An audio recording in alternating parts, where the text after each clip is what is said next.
Hi, this is Samantha Gregory with Rich Single Mama TV. Welcome to the show. Today I'm interviewing Terri L Clay, the author of From Fab to Fearless.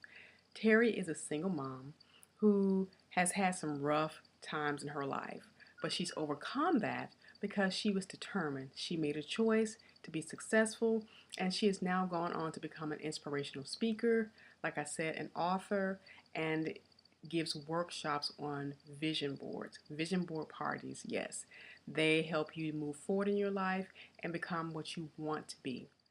So listen to the interview now as I talk to Terri Clay about what it means to have a vision for your life as a single mother, how to be successful, and how to have the life you dreamed about. Thank you so much, and I'll see you on the other side. Bye bye. Okay, awesome. So you're traveling on the road, huh? Yes, I have a friend. Me and I guess we've been best friends almost since birth, Mhm. and her mother turned 80, so I Oh, came great. to cut my hometown to attend her mother's birthday party.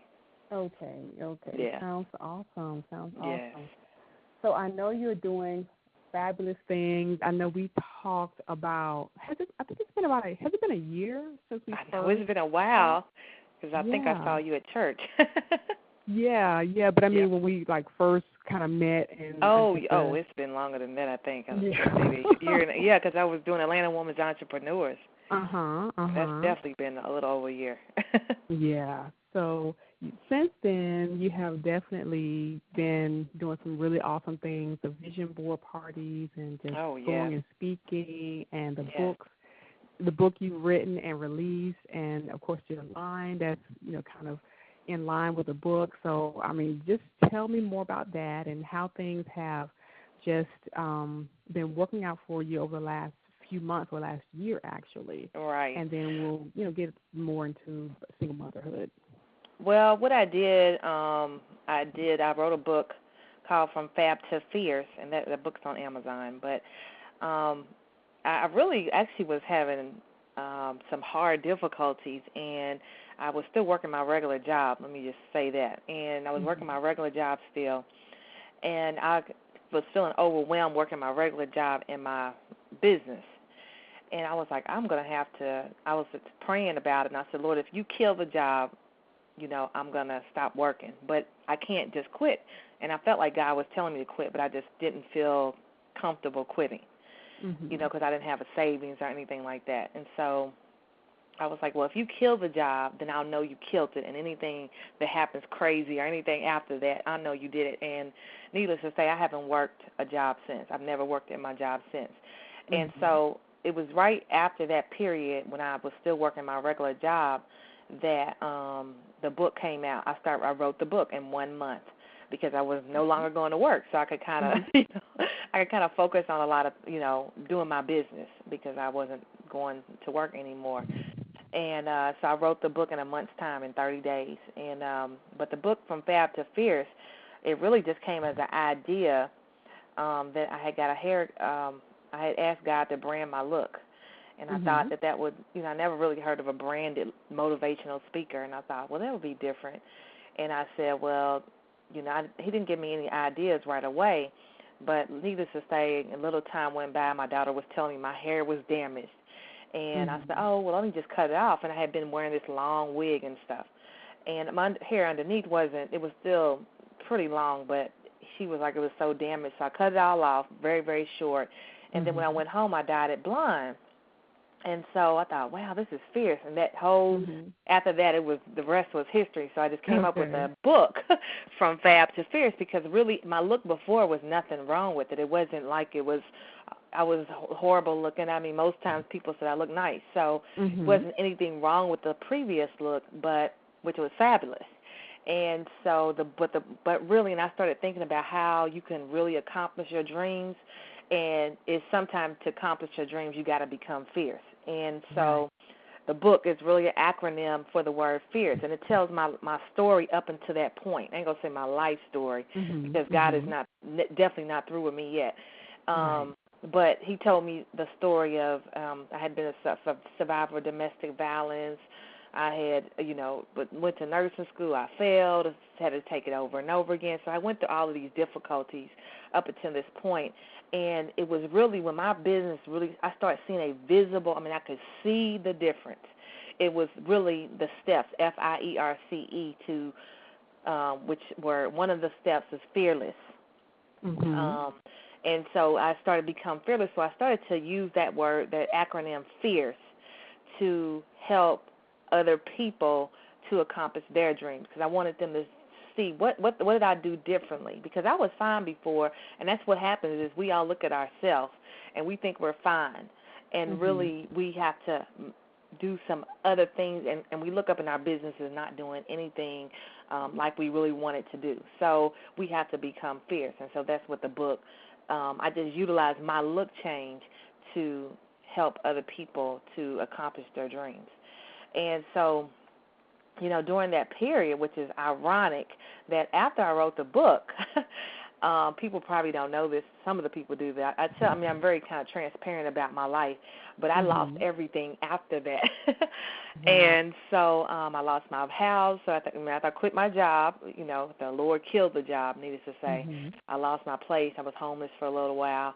But it was still during that time when I was homeless and I was virtually living out of Starbucks that I really started hitting it. It was just like that the lack of having made me have this burning desire to make it happen. So sometimes when you really know that you're doing what you're supposed to, now a lot of people would have taken that period and quit, or said, oh, well, this couldn't, I must have misread wrong. But my heart told me, you cannot quit. It's just like if you're wrong, you're going to start all over. And that, I guess the fear of starting all over never let me go, but never let me quit.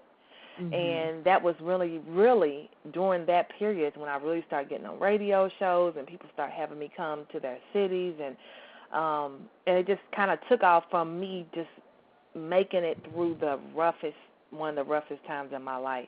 And so after the book was released, I started doing vision board parties. And, when you are aligned with your purpose, God will give you a hint of what you're doing, what you're supposed to do. And when I look back over my life a few years, when I was in church in Kentucky, I helped kids do vision boards, and I just did them as, just after church services.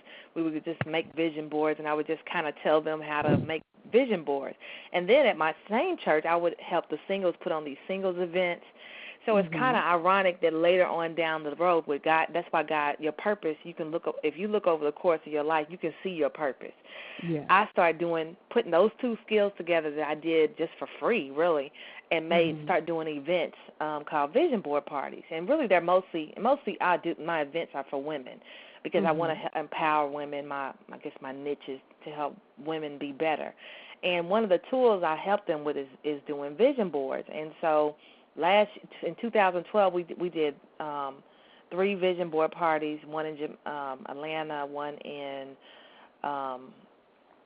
Atlanta, Kentucky, and Mobile, Alabama. So we did 3 this year. And next year starting in January, we're going to do 8 in 8 cities. So that will be, we'll be in D.C., back in Louisville, Kentucky, back in Atlanta, Milwaukee, Chicago, New York City, and Houston, and the last city will be in Runway Bay, Jamaica. And so we're taking the vision board, my tour, to 8 cities in 8 weeks. So every weekend we will be in another city doing vision boards and helping women to become empowered via the vision board tool. So that's really, the gist of what I've done in the year that I met you. Yeah, and that is absolutely phenomenal, and that just goes to show that when you have a vision, you have a purpose, and you have, like you said, that burning desire, then there's nothing that can stop you regardless of the obstacles that have come your way, and homelessness and losing everything. That is just, how the average person would just simply buckle under and just go find the first job at Walmart or somewhere and not even try to move past that, because when you come against a wall, you have to find a way over it, under it, around it, Right. anyway, but don't just stop. And I'm so Right. glad that, you have that kind of tenacity to keep moving forward regardless of the walls because those walls really are just illusions. It's just, a distraction to make you want to give up. Right, exactly. So, and with all of that, and you're no stranger to hardships because you have been a single mother. You've been in some really rough spots. And so do you mind sharing that with the audience and letting them know what some of the things that you went through as a single mom and how you made it through that period in your life? Yeah, I guess to start, really, I started out, I had my children all by the time I was 21 years old, so I really was very young as a teenage mother. And but by the time me and my children's father broke up, I had been homeless, survivor of domestic violence, and we had lived in 2 homeless shelters as well as 1 spouse abuse center. So that was just about 21 years old, and I had 4 children. So, that was a rough period. And but it's kind of funny that I can tell a new story when I tell people, because that wasn't as hard as what happened after the fact. So you never know sometimes you go through these hard patches and you never know what you're building up to. It'll help you make it through the next period. But after me and my children got away from my kid's father, I went to nursing school, and in nursing school, I was lied on in nursing school by a Caucasian lady. She was being racist. My town, Kentucky, can be kind of you may have some hard times between African Americans and Caucasians sometimes. Not saying everybody's like that, but it was very difficult here for me. And so I was discriminated against by 2 instructors, not just one. One lied on me, and then after they didn't proceed to get me out because I fought. I really fought to get back in the program. And when I got back in, her friend did something to me, and I got put out of the program again. So they were really kind of ganging up on me, but they couldn't get me down. I wasn't going to let them win. I was determined that I was going to graduate. And I did, and that determination, actually, it set me up from what happened, when I lost everything after the fact. So you just never know what you're going to have to. It's just, I used to do these interviews, and I would just talk about my original story before I had lost everything the second time. And I never realized that sometimes you go through this rough patch so that you can you can handle something later. See, I'm a motivational speaker, and I'm not saying that this is everybody's purpose to continue to go through things, but I'm a motivational speaker, so I have to go through these things to help other people. That's just my purpose.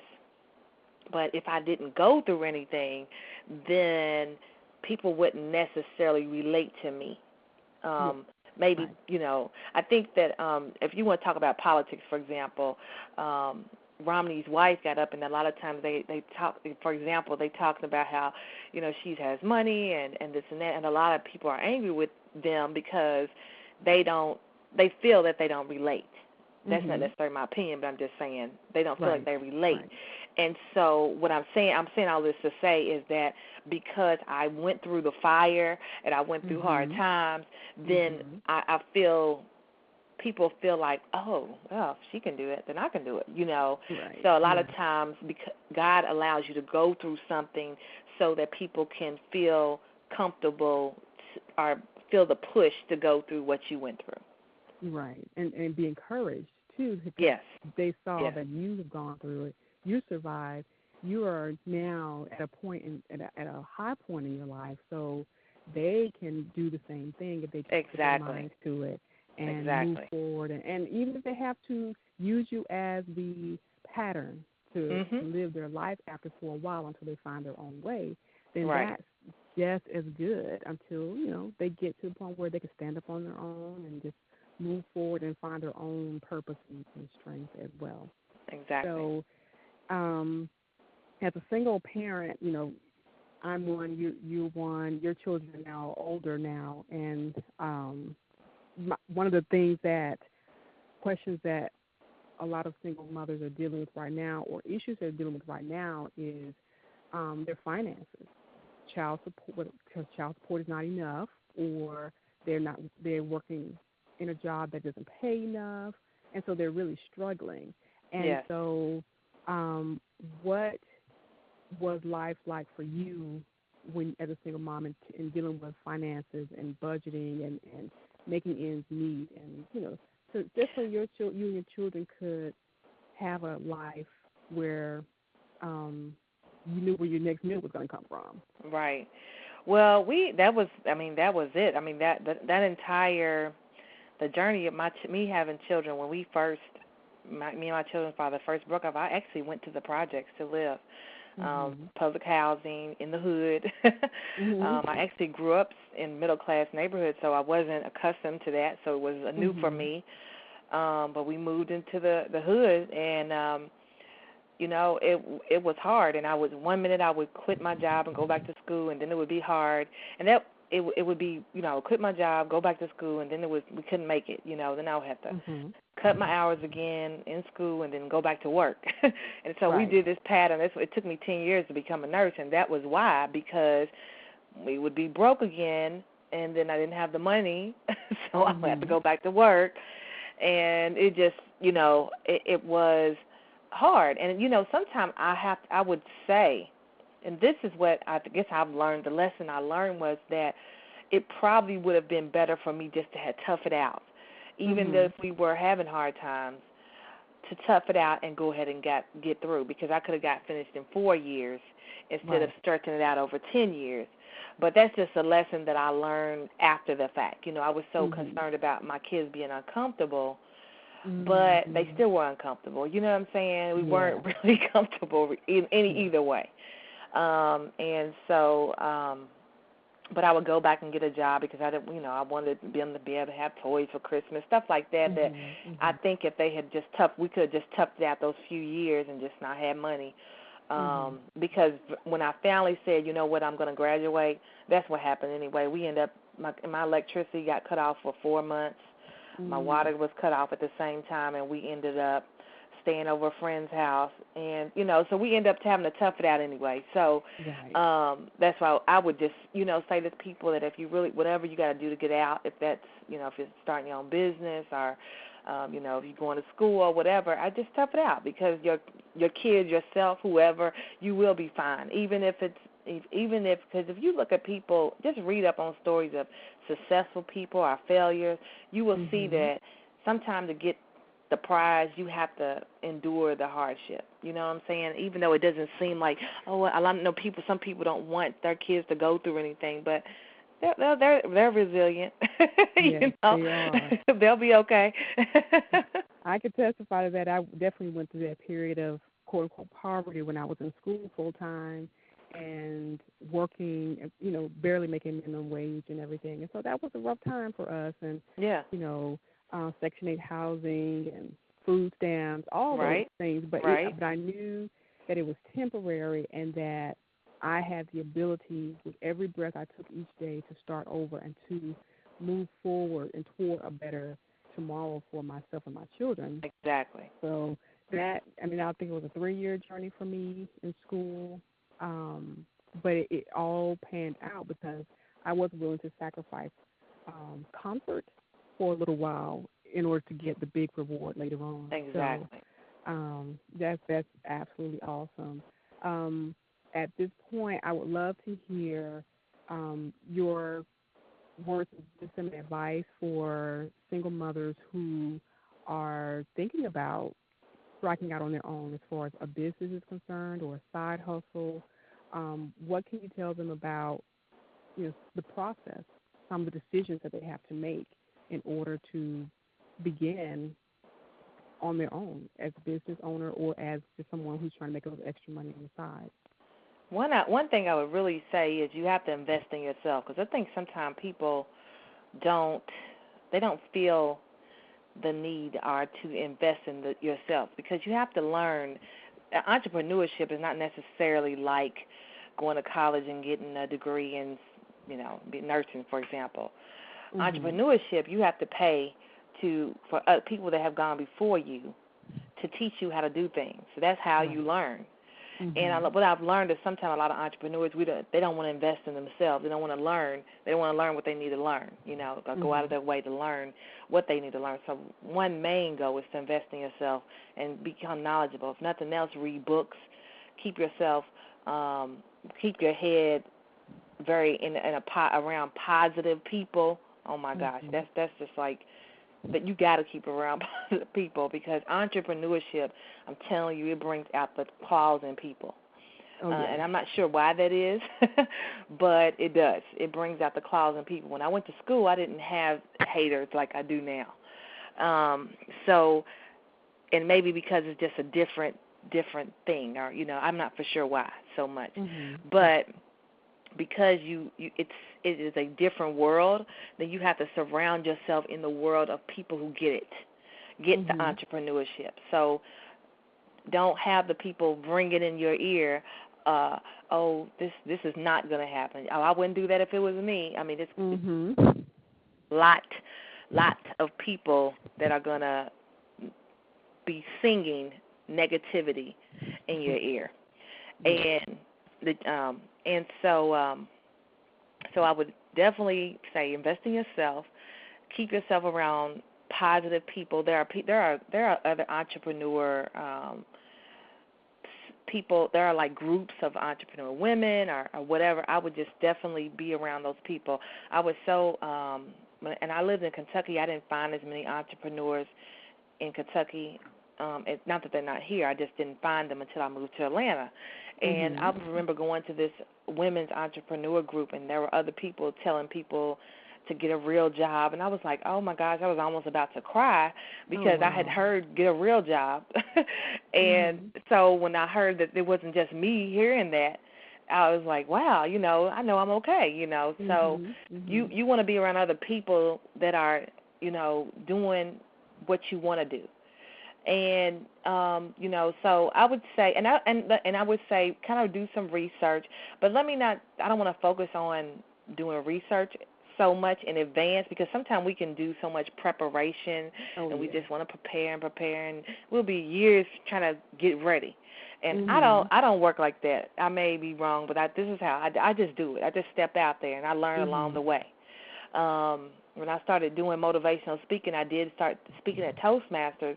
But what I did was I went to Toastmasters, just practiced a few speeches. But then I thought, I'm not going to sit here and start practicing so much. What I'm going to do is I'm going to practice out there, meaning I would just go and ask the church, can I come tell my testimony, just like that. And I would practice on real people, whether I didn't get paid, may not get paid for it at first, but I would practice just doing it. And so sometimes you have to learn along the way, and because a lot of times when you're afraid to do something, you want to prepare and make sure things are just so perfect. There's no perfect way to start. Just do it, trust. You will find what you need to know along the way. And, like with God, and when you step out on faith and do something, it's just like a GPS. A GPS doesn't tell you to turn left until you get to the corner. So that's the way, that's how I do with faith and work with my entrepreneurship. I just start walking and start working with what I know, and then, like I said, when I get to the corner, then it just comes up with the next move. So, I would say prepare somewhat. I mean, if you don't know anything about what you want to do, then you would have to prepare. But I'd say just do it. Just step out on faith and trust in God will lead the way. And another thing I would like to say, that anything, even if it gets rough and crazy looking, honestly, if you know in your heart that God told you to do this is what you are here to do, I'm telling you, don't let none of that distract you or deter you. Because even though I had a lot of faith, I would have moments where I would say, this is starting to get so crazy that I got to be wrong. And I I wanted to believe that, but something in my heart said, no, you're not wrong. And I just couldn't stop. And if that is the same situation with you, if something is still saying go ahead on anyway, even though it looks crazy, and matter of fact, just looking crazy doesn't mean wrong. But Right. that's why you have to keep those positive people around you, because that's the time when the negative people are going to say, see what I'm telling you? I'm telling you ain't supposed to do it. I know that you ain't supposed and that may be the time you have to let those people go. I had a very close friend that I was friends with for 20 years, but because she was so negative, I had to let her go because I could not walk in my purpose and hear those messages because it was looking crazy, and I was doubting on my own somewhat. So I sure didn't need nobody ringing in my ear, but I'm already thinking partially. You know what I'm saying? Right. Exactly. So I had to, I knew I needed somebody that was going to say, girl, that's, just keep on pushing, because you're going to have moments, I don't care how strong your faith is, that you may doubt, oh, am I right? And so I had to let that person go. So there may be times when you have to let those people go that are bringing that negative message in your ear. So. And that's so correct. And not just for business, but that's in life in general. If you want to get ahead, if you want to reach your purpose and destiny and become the best person you are meant to be, then you have to let negative people go. Right. Those girls, as far as women are concerned, your girls, those women who you think have your back or whatever, when you start moving towards something better, then, some of them are going to try to hold you back. Some of them are going to try to make you feel like you think you're better than us. Yes. Right. So, you never said none of that stuff. Where'd that come from? Exactly. Right. And so just the company we keep, right. is definitely a stamp of your own identity.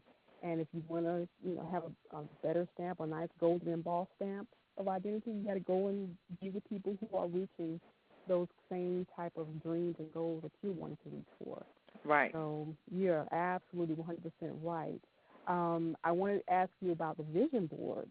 I know I've done them myself, and I know you've done the parties and everything, but can you tell those listeners what the main purpose of doing a vision board is for? Because I think my whole thing, I saw the movie The Secret. I don't know, this movie came out for those who have never heard of it, but it was, a bestseller, so a lot of people have. And I saw this movie about The Secret, and this guy, he had actually put a house on a vision board that he had wanted. And years later, he looked up and he was living in the house on the vision board. Yeah. And it comes in the way I teach it and my parties is the Bible says to write the vision and make it plain. And he said it may tarry, but if you wait for it, it will surely come. And at the vision board parties, what we do is we write the vision clearly and make it plain. And a vision board is just a piece of cardboard that you put pictures of things that you want, that are in your hopes and your dreams, how you see yourself being or where you see yourself going, and you put pictures of that. It could be a car. My vision board, I have an Escalade. That's my next car. I have a penthouse. I want to live in a penthouse in Buckhead. And, so those are certain places that I see myself being. And what the value of a vision board is you put those pictures on a board, and then you put them somewhere, like in your house. And actually what we're going to do this year, we're going to cut the boards this year. We're going to make them a little smaller.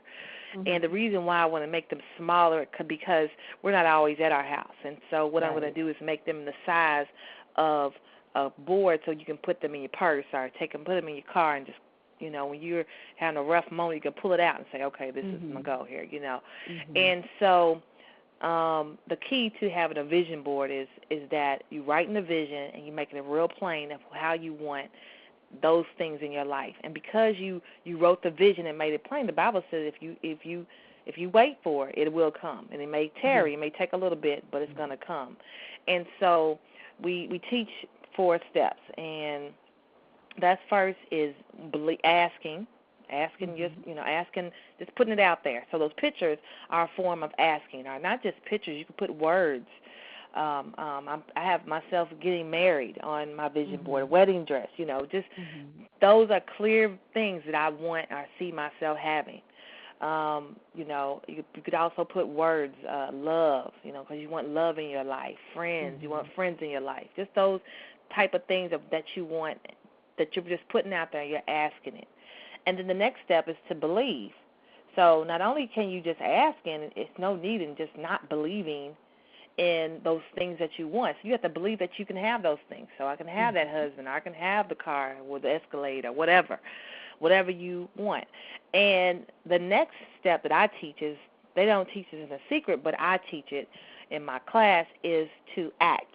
Because the Bible also says faith without works is dead. So not only, you can't just have a board and just having to look up in your room or in your purse and just looking, and then as soon as something comes up, you don't act on it. No, you're not going to get it. So, it's null and void. So you have to also act. And like example, last year at one of my vision board parties, I had a girl that came with a pair of Louis Vuitton shoes that she had put on her vision board the year before.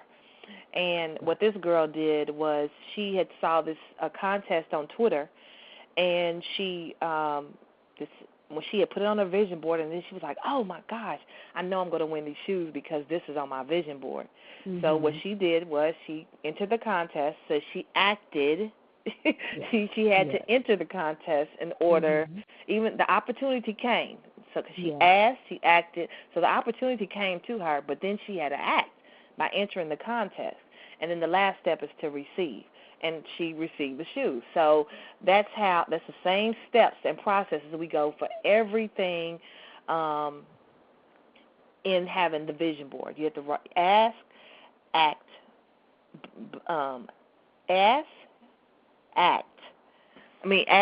believe, act, and receive. And once you do those 4 steps, the things that you want in your life will come to you. So that's really the whole gist of having the vision boards. And like this year, my vision board party, we're going to do things a little different than we did last year. Not only are we going to have vision boards, but our theme this year, our theme is "Come as You Will Be in 5 years." And so this year, not only will we write the vision and make it plain,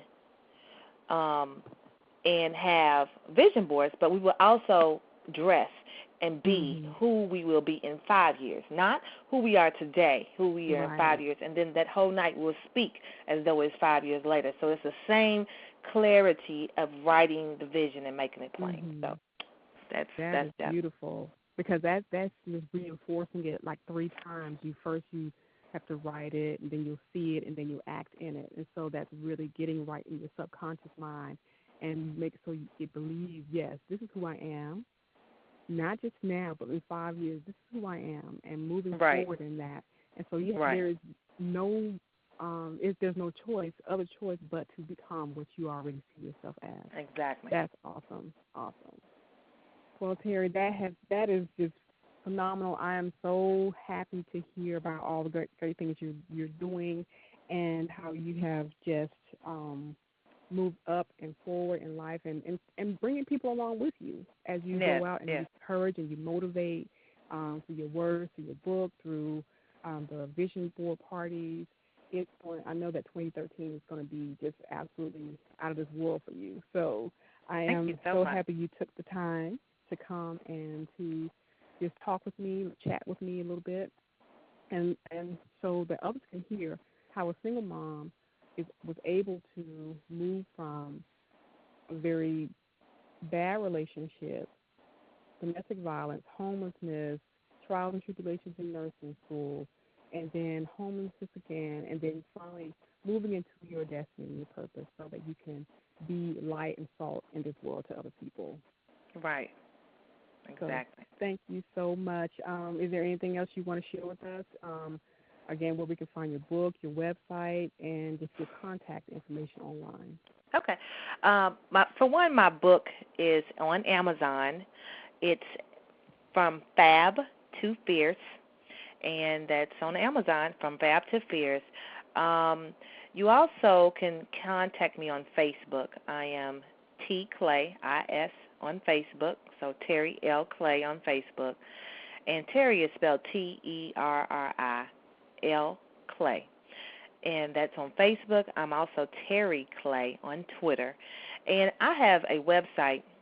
Let me just say this, put it out there, because my website is live, but it's only live just because people want to glance at it. But for some reason, my first page of my website got totally erased, and my web designers are in the process of recreating the front page that got erased. But I still want to give you the website out there. It's www.terri, TerriLClay.com. You can kind of look through it anyway, and see the other pages are still pretty good, but it's just the first page that's kind of messed up. But you all can still check that out. And we're, like I said, if you're in any of those cities, Washington, D.C., Atlanta, Georgia, Louisville, Kentucky, Milwaukee, Chicago, Houston, and New York City, where you can come to those vision board parties. We still have some room in the Jamaica Vision Board Party trip, and you can check out the Jamaica Vision Board Party trip on Eventbrite as well, and it's also on my website, the link to that. And so we'd love to have you come out. The Jamaica Vision Board Party trip is not till the 22nd of February. It's 4 days in Runway Bay, Jamaica, and we'll be renting a mansion. It has maid service. It has a pool boy, a pool. We have a driver to take us to the city. I mean, it's just going to be a really nice time, and that's called our Destination Vision Board Party. And it's the finale of the Vision Board Party tour. And we're also looking for sponsors. We have Title I sponsor. We have all sorts of sponsors that you can even get put your ad in the books for the program. There'll be a program that we pass out in all 8 cities. So it's all sorts of ways. And I wanted to help people to come with me. If they can't make it, they can just at least promote their business in the programs. Nothing else. Excellent. Sounds awesome. And I'll have all your information on my website when I post this recording and this conversation, so that people will still have all the links, have all the information, and can point them to all of your resources. All righty. So, again, I appreciate you being on this call with me. I, again, wish you all the very best in the world, and I know that you're going to come back in 2 or 3 years and with even bigger stories to tell, so I'm definitely looking forward to that. Can't wait. All right, then. Well, you take care, and I'm going to say goodbye right now, and I will talk to you a little later, okay? All right, thank you. Okay, take care. Bye-bye. Okay, bye-bye.